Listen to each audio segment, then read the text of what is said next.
ദൈവത്തിൽ നിന്ന് ജനിച്ചതൊക്കെയും ലോകത്തെ ജയിക്കുന്നു. ലോകത്തെ ജയിക്കുന്ന ജയമോ നമ്മുടെ വിശ്വാസം തന്നെ. യോഹന്നാൻ അപ്പോസ്തലൻ തൻ്റെ ലേഖനത്തിൽ പറയുകയാണ്, അതായത് ദൈവത്തിൽ നിന്ന് ജനിക്കുന്നത് എല്ലാവരും ലോകത്തെ ജയിക്കുന്നു. ലോകമെന്ന് പറഞ്ഞാൽ എന്താണ്? ലോകവും അതിൻ്റെ മോഹവും ഒഴിഞ്ഞു പോകും. ദൈവേഷ്ടം ചെയ്യുന്നവൻ എന്നേക്കും നിലനിൽക്കും. അപ്പോൾ ലോകം അതിനൊരു മോഹമുണ്ട്. അപ്പോൾ ദൈവത്തിൽ നിന്ന് ജനിച്ചവർ മോഹങ്ങളെ ജയിക്കും. പാപം ഗർഭം ധരിച്ച്, അല്ലെങ്കിൽ മോഹം ഗർഭം ധരിച്ച് പാപത്തെ പ്രസവിക്കുന്നു. പാപം മുഴുത്തിട്ട് മരണത്തെ പെറുന്നു എന്ന് യാക്കോബിൻ്റെ ലേഖനത്തിൽ പറയും. അപ്പോൾ മോഹം അനവധി പാപങ്ങൾക്ക് കാരണമാകും. ദൈവം നമുക്ക് തന്നത് ആഗ്രഹങ്ങളാണ്. അപ്പോൾ ദൈവത്തിൽ നിന്ന് ജനിച്ചവർക്കെല്ലാം ആഗ്രഹങ്ങളാണ്.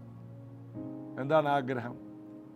കർത്താവിൻ്റെ കൂടെ നടക്കണം, യഹോവയുടെ മനോഹരത്വം കാണണം, ആ മന്ദിരത്തിൽ പാർക്കണം, ദൈവവേല ചെയ്യണം, പരിശുദ്ധാത്മാവിൽ സന്തോഷിക്കണം, കർത്താവിനെ ആരാധിക്കണം. അത് മറ്റൊരു ആനന്ദമാണ്. അത് വർണ്ണിക്കാൻ കഴിയാത്ത ആനന്ദമാണ്, രക്ഷയുടെ സന്തോഷമാണ്. എന്നാൽ ലോകത്തിൻ്റെ ഒരു സന്തോഷമുണ്ട്, അതൊരു മോഹമാണ്. ആ മോഹം പാപമായി തീരും, അത് പിന്നീട് മരണത്തിലെത്തിക്കും. അപ്പോൾ ഇന്ന് ഈ സമൂഹത്തിൽ കാണുന്ന പലതും, അതിൽ നിന്നൊക്കെ നമുക്ക് ജയിക്കാൻ കഴിയും. ദൈവത്തിൽ നിന്ന് ജനിച്ചവരായാൽ മതി. രക്ഷിക്കപ്പെട്ട ഒരു ദൈവ പൈതലിനെ പറയുന്ന പേരാണ് വീണ്ടും ജനിച്ചവർ. പുതുതായി ജനിച്ചിട്ടില്ലെങ്കിൽ ദൈവരാജ്യം കാണാൻ ആർക്കും കഴിയില്ലെന്ന് യേശു കർത്താവ് നിക്കോദിമോസിനോട് പറഞ്ഞത് നമ്മൾ ധ്യാനിച്ചതാണ്. യോഹന്നാൻ 3 അപ്പോൾ ദൈവരാജ്യം കാണണമെങ്കിൽ അതൊരു വേറെ സന്തോഷമാണ്. ദൈവരാജ്യം ഭക്ഷണവും പാനീയവുമല്ല, നീതിയും സമാധാനവും പരിശുദ്ധാത്മാവിലുള്ള സന്തോഷമാണ്. അത് കാണണമെങ്കിൽ പുതുതായി ജനിച്ചവരായിരിക്കണം, വീണ്ടും ജനിച്ചവരായിരിക്കണം, ദൈവത്തിൽ നിന്ന് ജനിച്ചവരായിരിക്കണം. അവർ ലോകത്തെ ജയിക്കും. എന്ത് വിഷയമുണ്ടെങ്കിലും, ഏത് പാപം അവരെ തൊടില്ല, ഏത് ലോകം അവരെ തൊടില്ല. അതുകൊണ്ട് പാപത്തോട് ഇങ്ങനെ അയ്യോ അതെന്നെ പിടിക്കുമോ, അയ്യോ ഞാൻ അതിന് അടിമയാണ്, ഇല്ല. നിന്നെ ഒരു പാപം അടിമപ്പെടുത്തുകയില്ല. കാരണം നീ പഴയ മനുഷ്യനിൽ മരിച്ചുപോയ വ്യക്തിയാണ്. ചതിമോഹങ്ങളാൽ വഷളായിപ്പോയ പഴയ മനുഷ്യനെ ഉരിഞ്ഞു കളഞ്ഞു എന്ന് വായിക്കുന്നു. ആ പഴയ മനുഷ്യൻ മരിച്ചുപോയി, അവനെ ഉരിഞ്ഞു കളഞ്ഞു, അവനെ അവൻ്റെ പ്രവർത്തികളോടുകൂടെ കുഴിച്ചിട്ടു എന്ന് റോമർ 6 പറയുന്നു. എന്നിട്ട് ജീവന്റെ പുതുക്കത്തിൽ നടക്കുന്ന പുതിയ മനുഷ്യനിൽ ജീവിക്കുന്നു.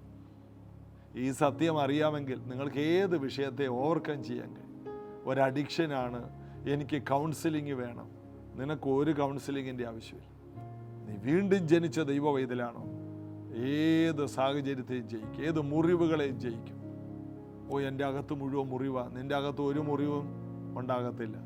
സാധാരണ മനുഷ്യനായി ജീവിക്കുന്നവർക്കാണ് ഈ മുറിവും ചതവും ഒക്കെ. എന്നാൽ ക്രിസ്തുവിലുള്ളവർക്ക് അവർ ഒരു വ്യത്യസ്തമായ രാജകീയ പുരോഹിത വർഗമെന്ന് ബൈബിൾ പറയും. ഈ വെളിപ്പാടിൽ ജീവിക്കാമോ? നിങ്ങൾ അനുഗ്രഹിക്കപ്പെടും. കർത്താവിൽ നിറഞ്ഞ് നമുക്ക് ആരാധിക്കാം, കർത്താവിൽ നമുക്ക് സന്തോഷിക്കാം. ദൈവരാജ്യത്തിലെ സന്തോഷം അത് ആരാധനയിലൂടെ നമുക്ക് ആസ്വദിക്കാൻ കഴിയും. ചേർന്ന് പാടാമോ? നമുക്ക് ഒരുമിച്ച് യേശുവിനെ ആരാധിക്കാം.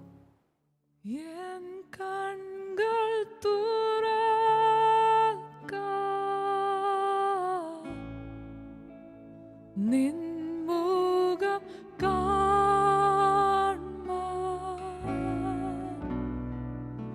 എൻ കരങ്ങൾ നീട്ടി നിന്നെ തൊടുവാൻ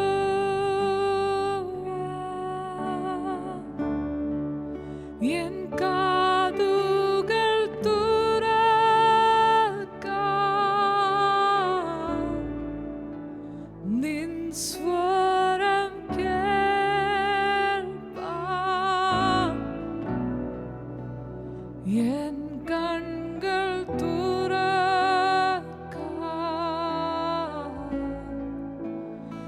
യേശുവേ കാണുവാൻ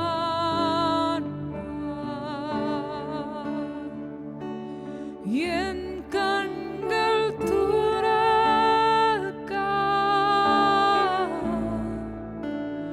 നിൻ മുഖം കാണുവാൻ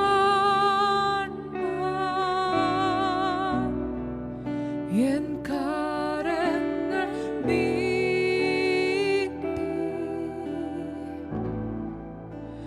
നിന്നെ തൊടുവാൻ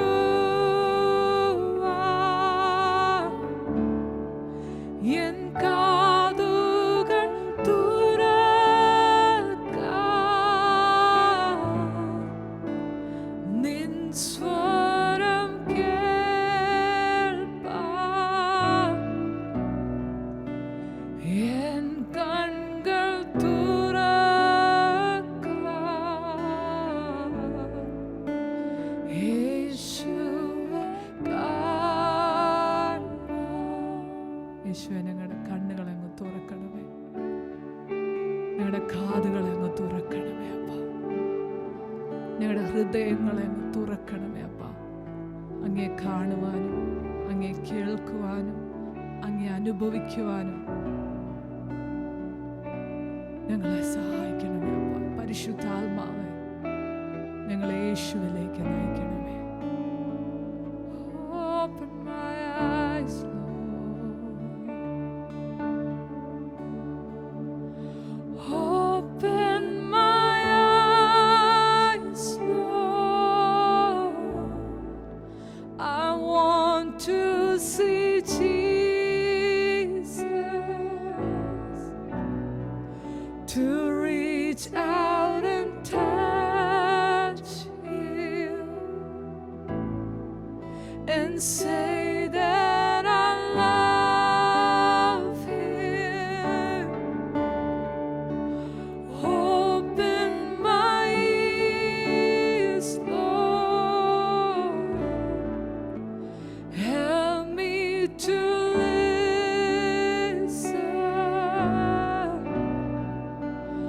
Open my eyes, Lord. I want to see Jesus. Open my eyes, Lord. I want to see Jesus.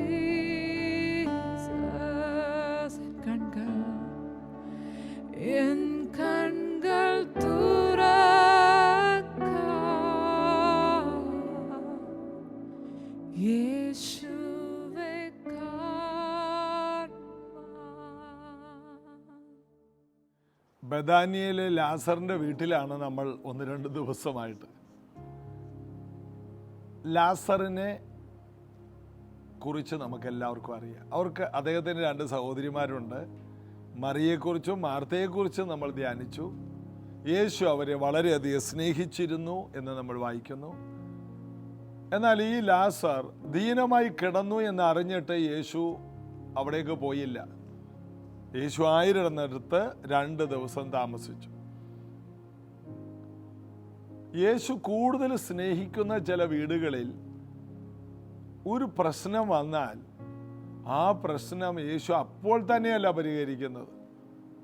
അത് നാടറിയത്തക്ക രീതിയിൽ പരിഹരിക്കുന്ന ഒരു സംവിധാനം യേശു ഏർപ്പെടുത്തുകയാണ്. ലാസർ ദീനമായി കിടക്കുന്നു, യേശു പോയില്ല. ലാസർ വളരെ പ്രതികൂലത്തിലായി, ശ്വാസം കിട്ടുന്നില്ല, മരണവെപ്രാളം, യേശു ചെന്നില്ല. ലാസർ മരിച്ചു. അതിനുശേഷമാണ് യേശു ആ വീട്ടിലേക്ക് പോകാനായിട്ട് തീരുമാനം എടുക്കുന്നത് പോലും. അതായത് യേശുവിൻ്റെ അടുത്ത് വന്ന പലരെ ആ നിമിഷം തൊട്ട് സൗഖ്യമാക്കിയതാണ് നമ്മൾ കാണുന്നത്. 10 കുഷ്ഠരോഗികൾ വന്ന് അടുത്തോട്ട് പോലും വരാൻ അനുവദിച്ചില്ല, പൊയ്ക്കൊള്ളാൻ പറഞ്ഞു. പോകുന്ന വഴിയിൽ അവർ സൗഖ്യമായെന്നാണ്. 9 പേര് തിരിച്ചു വന്നില്ല, ഒരു അന്യജാതിക്കാരൻ തിരിച്ചു വന്നു. ബാക്കി 9 പേരെവിടെ? കാരണം നന്ദിയില്ലാത്തൊരു സമൂഹത്തെയായിരുന്നു യേശു കൂടുതൽ ശുശ്രൂഷിച്ചത്. ഇന്നും അതെ, ദൈവത്തോട് നന്ദിയില്ലാത്ത ഒരു തലമുറയിലാണ് നാം ജീവിക്കുന്നത്. ദൈവഭക്തിയില്ലാത്ത ഒരു തലമുറ. ഇവിടെയും അതേ അനുഭവമാണ് യേശുവിനുള്ളത്. എന്നാൽ യേശു സ്നേഹിച്ച ഈ വീട്ടിൽ കൂടെ കൂടെ പോകുമായിരുന്നു. കർത്താവിനെ സ്നേഹിക്കുന്ന ഭവനത്തിൽ ദൈവ സാന്നിധ്യം വളരെയധികം ഉണ്ടാകും എന്നുള്ളതിൻ്റെ തെളിവിതാണ്.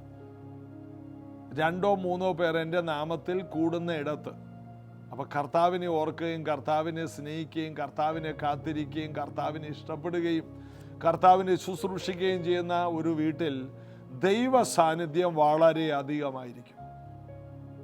നമ്മളെപ്പോഴും പറയില്ല ദൈവ സാന്നിധ്യം എങ്ങനെ കൂട്ടാം.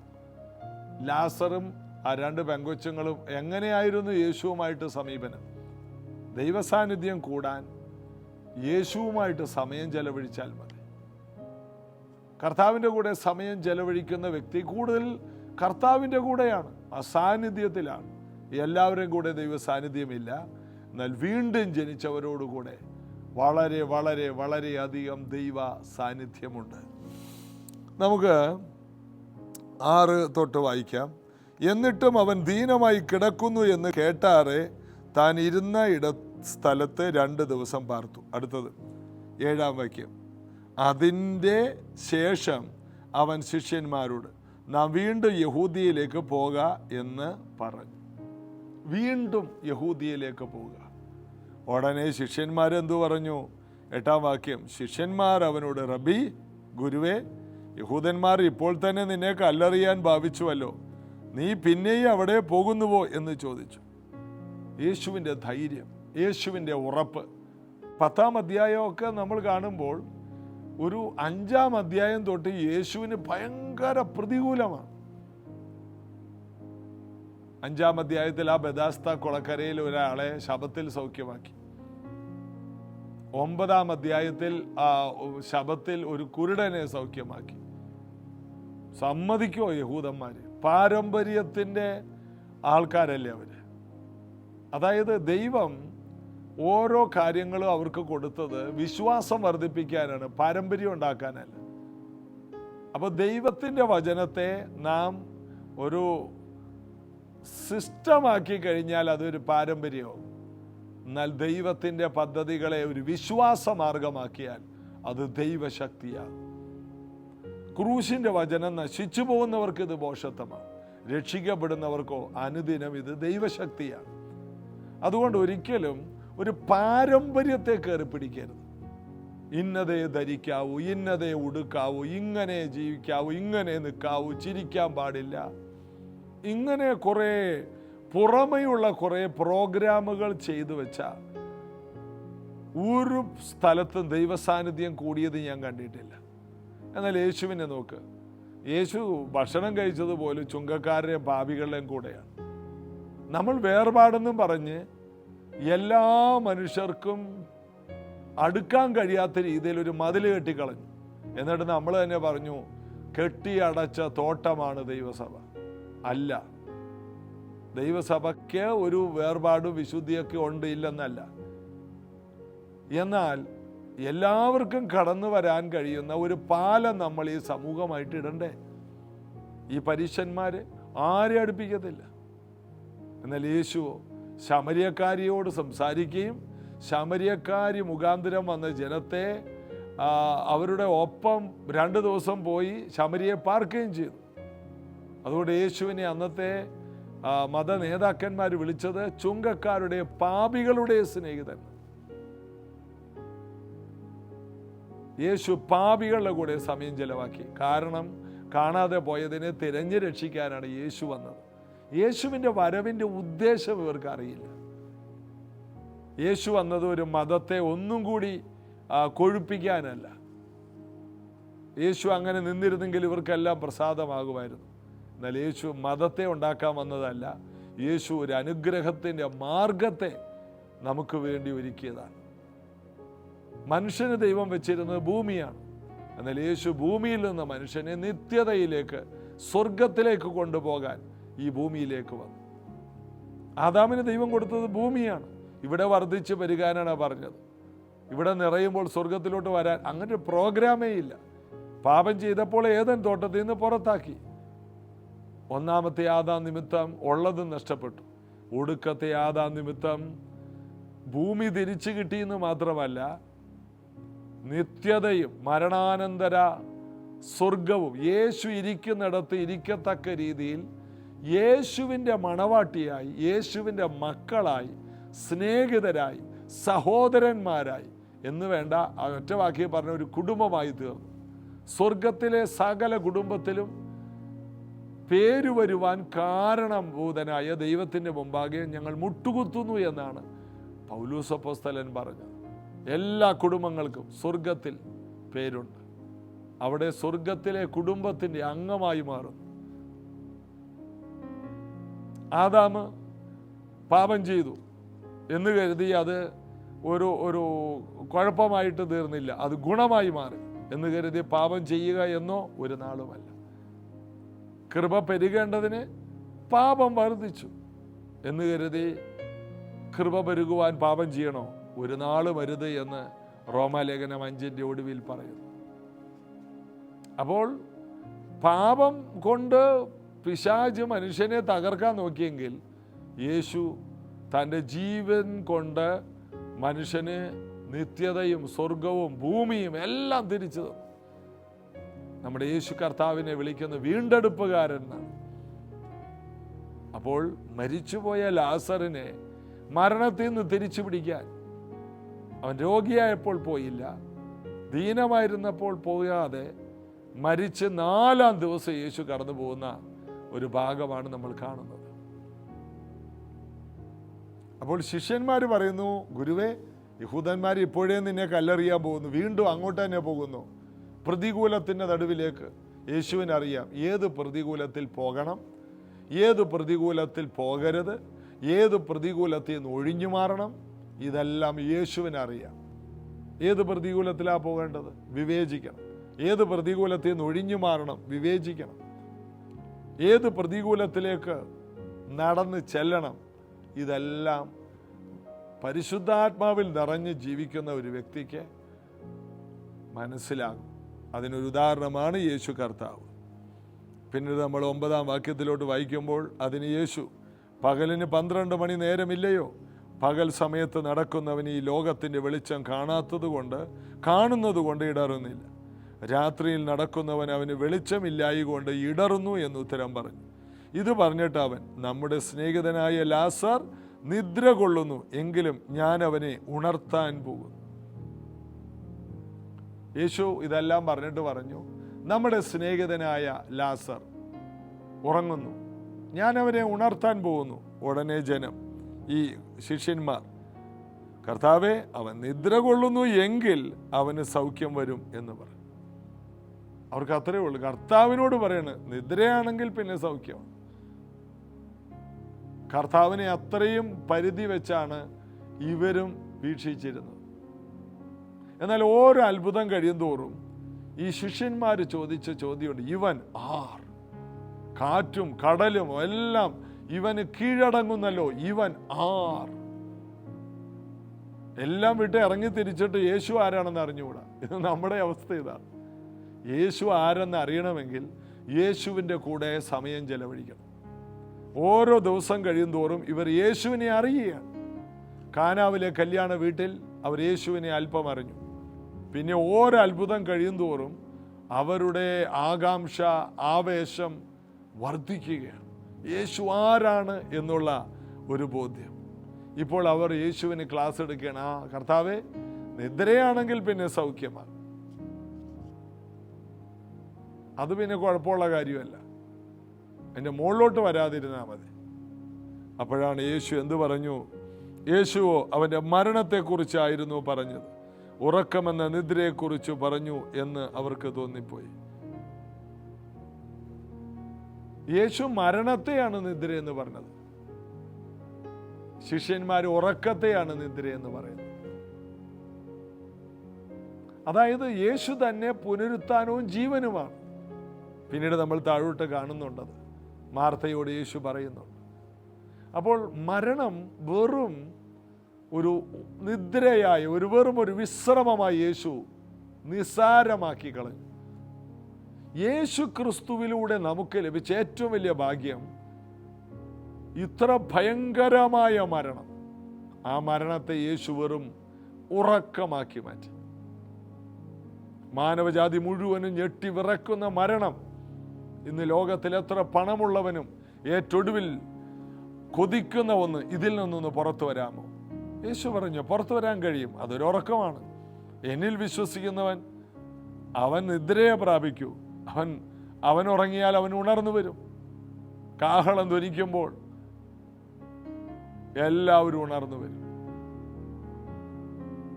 അതുകൊണ്ടാണ് നീയോ ദാനിയേലേ പൊയ്ക്കൊള്ളുക, കാലാവസാനത്തിങ്കൽ നിന്റെ ഓഹരി ലഭിക്കാൻ നീ എഴുന്നേറ്റ് വരുമെന്ന് ദാനിയേൽ പ്രവചനം ഏറ്റവും ഒടുവിലത്തെ അധ്യായത്തിന്റെ ഒടുവിലത്തെ ഭാഗത്ത് കാണും.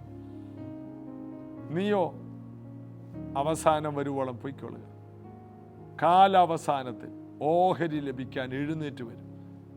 ഇത് ഭൂമിയിൽ വേറെ ആർക്കുമില്ല, ഒരു വിശ്വാസിക്ക് മാത്രമേ ഇത് പറയാനുള്ള ധൈര്യമുള്ളൂ. ഇന്ന് ഭൂമിയിൽ നമ്മൾ ആഗ്രഹിക്കുന്ന പലതും അതെല്ലാം തീയായി മാറും. വീട്, കാറ്, തോട്ടം എല്ലാം തീയായി മാറും. എന്നാൽ നമ്മുടെ ഏറ്റവും വലിയ പ്രതീക്ഷ എന്ന് പറയുന്നത് മരണം എന്നുള്ളത് നിസ്സാരമായി തീർന്നു. പലരും ചെറിയ രോഗത്തെ വലുതാക്കി മരണമാക്കുമ്പോൾ യേശു വലിയ മരണത്തെ നിസ്സാരമാക്കി ഒരു ഉറക്കമാക്കി. യേശുവിന് മാത്രമേ അത് കഴിയൂ. അതായത് മണ്ണിൽ നിന്ന് മനുഷ്യനെ ഉണ്ടാക്കാമെങ്കിൽ മരിച്ച ഒരാളെ ഉയർപ്പിച്ചുകൂടെ? എത്ര എളുപ്പമാണ്. ദൈവത്തിനൊന്നും അസാധ്യമല്ല. യേശു മരണമെന്ന നിദ്രയെക്കുറിച്ച് പറഞ്ഞു. ശിഷ്യന്മാരെ ഉറക്കമെന്ന നിദ്രയെക്കുറിച്ച് തെറ്റിദ്ധരിച്ചു. 14-ാം വാക്യം, അപ്പോൾ യേശു സ്പഷ്ടമായി അവരോട് ലാസർ മരിച്ചു പോയി. ഇതെങ്ങനെ അറിയാം? പ്രാർത്ഥിക്കുന്നവനറിയാം. ലാസറിന്റെ വീട്ടിൽ പോയില്ല. വാട്സാപ്പോ ഫേസ്ബുക്കോ യൂട്യൂബോ ഒന്നും ഇല്ലാത്ത കാലത്ത് ആത്മാവിൽ അറിയാം. പ്രാർത്ഥിക്കുന്ന ഒരു വ്യക്തിക്ക് തൻ്റെ ആത്മാവിൽ കാര്യങ്ങൾ അറിയാം. ദൂരെയുള്ള ഒരു വ്യക്തിക്ക് സംഭവിക്കുന്ന കാര്യങ്ങളെല്ലാം പ്രാർത്ഥനാ മുറിയിൽ വെളിപ്പെട്ടു വരും.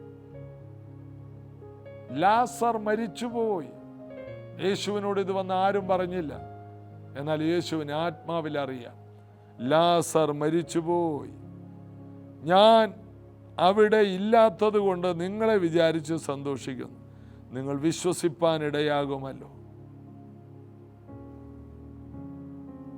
ഞാൻ അവിടെ ഇല്ല, ഞാൻ നിങ്ങളുടെ കൂടെയാണ്. നിങ്ങളറിയാത്ത കാര്യം ഞാൻ എങ്ങനെ അറിഞ്ഞു? അതെ, പ്രാർത്ഥിക്കുന്ന ഒരു വ്യക്തിക്ക് ആരും അറിയിക്കാത്ത കാര്യങ്ങളും വെളിപ്പെട്ടു വരും.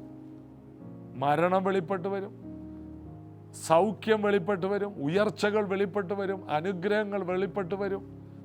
പിശാചിൻ്റെ രഹസ്യ അജണ്ടകൾ ഏലിശ പ്രവാചകൻ പ്രാർത്ഥന മുറിയിൽ ഇരുന്നു കൊണ്ട് കാണുന്ന കാഴ്ച, അരാം രാജാവ് കിടപ്പറയിൽ പറയുന്ന കാര്യം അവന് കാണാൻ പറ്റുമായിരുന്നു.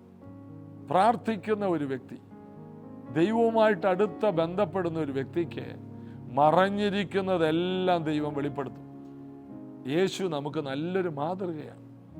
യേശു പറയുകയാണ്, നിങ്ങളെ നിമിത്തമാണ് എനിക്ക് സന്തോഷം, നിങ്ങൾ എന്നെ വിശ്വസിക്കുമല്ലോ, നിങ്ങൾ വിശ്വസിപ്പാൻ ഇടയാകുമല്ലോ. യേശുവിൻ്റെ ഏറ്റവും വലിയ ആഗ്രഹം ഓരോ അത്ഭുതങ്ങളിലൂടെയും, ഇനി ഭൂമിയിൽ ആരും വിശ്വസിച്ചില്ലെങ്കിലും എൻ്റെ പിന്തുടർച്ചയായി എൻ്റെ ഇഷ്ടം ചെയ്യാനായി ഞാൻ തിരഞ്ഞെടുത്ത നിങ്ങൾ വിശ്വസിക്കണം. ഇന്ന് ഭൂമിയിൽ ആരും വിശ്വസിക്കാനില്ലെങ്കിലും നിങ്ങൾ വിശ്വസിച്ചാൽ മതി. നിങ്ങൾ വിശ്വസിക്കുമ്പോഴാണ് നിങ്ങൾ മറ്റൊന്നായി മാറുന്നത്. അടുത്തത് 15-ാം വാക്യം, ലാസർ മരിച്ചുപോയി. ഞാൻ അവിടെ ഇല്ലാത്തത് കൊണ്ട് നിങ്ങൾ വിചാരിച്ച് സന്തോഷിക്കും. നിങ്ങൾ വിശ്വസിപ്പാനിടയാകുമല്ലോ. എന്നാൽ നാം അവൻ്റെ അടുക്കൽ പോക എന്ന് പറഞ്ഞു. ദിദിമോസ് എന്ന് പേരുള്ള തോമസ് സഹശിഷ്യന്മാരോട് അവനോടുകൂടെ മരിക്കേണ്ടതിന് നാം പോകാം. യേശു പോകുന്നത് ഉയർപ്പിക്കാനും ഇവർ കൂടെ പോകുന്നത് മരിക്കാനും. രണ്ട് ആറ്റിറ്റ്യൂഡാണ് രണ്ടുപേർക്കും. യേശു പോകുന്നത് യേശുവിനറിയാം, യേശുവിനെ ആരും കല്ലെറിയില്ല. ഇവർക്കറിയാം യേശുവിനെ കല്ലെറിയും, യേശു മരിക്കും. കൂട്ടത്തിൽ യേശുവിൻ്റെ ദേഹത്ത് വന്ന കല്ലുകൾ തെന്നി മാറി നമ്മുടെ തലക്കെ വീഴൂ, നമ്മളും കൂട്ടത്തിൽ മരിക്കും. രക്തസാക്ഷിയാകാൻ ഇറങ്ങിയേക്കാണ്. യേശു ഉയർപ്പിക്കാൻ പോകുന്നു. ഉറങ്ങുന്ന ലാസറിനെ ഉണർത്താൻ പോകുന്നു. മരിച്ച ലാസറിനെ ഉയർപ്പിക്കാൻ പോകും. ഇവരോ, ജീവനുള്ള ഇവർ മരിക്കുമെന്ന് പറയുന്നു. ആറ്റിറ്റ്യൂഡ് വേറെയാണ്, ചിന്താഗതികൾ വേറെയാണ്. വിശ്വാസം എങ്ങനെയാണ് നമ്മിൽ പ്രവർത്തിക്കുന്നത്? യേശുവിൽ വിശ്വസിക്കുന്നവൻ മരിച്ചാലും ജീവിക്കും. ദിദിമോസ് എന്ന തോമസ് പറഞ്ഞത്, അവനോടുകൂടെ മരിക്കേണ്ടതിനും നാമും പോകാം. അവൻ്റെ കൂടെ പോയാൽ മരണം ഉറപ്പാണ്. യേശുവിൻ്റെ കൂടെ പോയാൽ മരണം ഉറപ്പാണ്.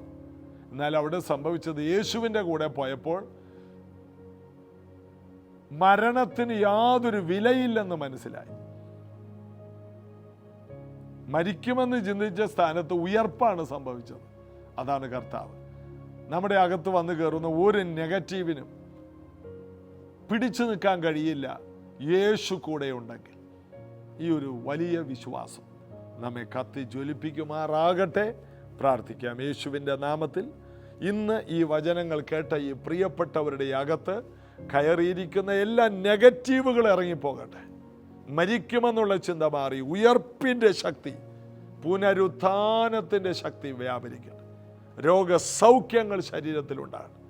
ക്യാൻസർ വന്ന് നശിച്ചുപോയ കോശങ്ങൾ വീണ്ടും പുതുതായി സൃഷ്ടിക്കപ്പെടട്ടെ. അസ്ഥി മജ്ജകളിലേക്ക് ദൈവശക്തി ഇറങ്ങട്ടെ. ഇതോടെ തീർന്നു എന്ന് ചിന്തിച്ച വ്യക്തികൾ അനേക വർഷങ്ങൾ ജീവിച്ചിരുന്ന് കർത്താവിന് മഹത്വമാകട്ടെ. അത്ഭുത സാക്ഷികളാകട്ടെ. സാമ്പത്തികമായി മരിച്ചു കിടക്കുന്ന വ്യക്തികൾ അതിൽ നിന്ന് പുറത്തു വരട്ടെ. സാമ്പത്തികമായിട്ടൊന്ന് ഉയർത്തെഴുന്നേൽക്കട്ടെ. മാനസികമായി ഒരു എഴുന്നേൽക്കട്ടെ. എല്ലാ നിലയിലും ഒരു ഉയർപ്പുണ്ടാകട്ടെ. യേശുവിൻ നാമത്തിൽ ആമേൻ. വിശ്വസിക്കുക മാത്രം ചെയ്യുക. കർത്താവിൻ്റെ കരുണയിൽ നമുക്ക് കൂടുതൽ ആശ്രയം വെക്കാം. ദിദിമോസ് പറഞ്ഞത് നമുക്ക് പറയണ്ട, നമുക്ക് ഇങ്ങനെ പറയാം, യേശുവിനോടുകൂടെ ഉയർപ്പിക്കേണ്ടതിന് നമുക്ക് യേശുവിൻ്റെ കൂടെ പോകാം. യേശുവിൻ്റെ കൂടെ പോയാൽ അവിടെ മരണമല്ല, ഉയർപ്പാണ്. രോഗമല്ല, സൗഖ്യമാണ്. ദാരിദ്ര്യമല്ല, സമൃദ്ധിയാണ്. യേശുവിൻ്റെ കൂടെ ഹാനോക്ക് നടന്നതുപോലെ നടക്കാൻ എല്ലാവരെയും കർത്താവ് ബലപ്പെടുത്തട്ടെ. നാളെ ഇതേ സമയത്ത് കാണാം. God bless you.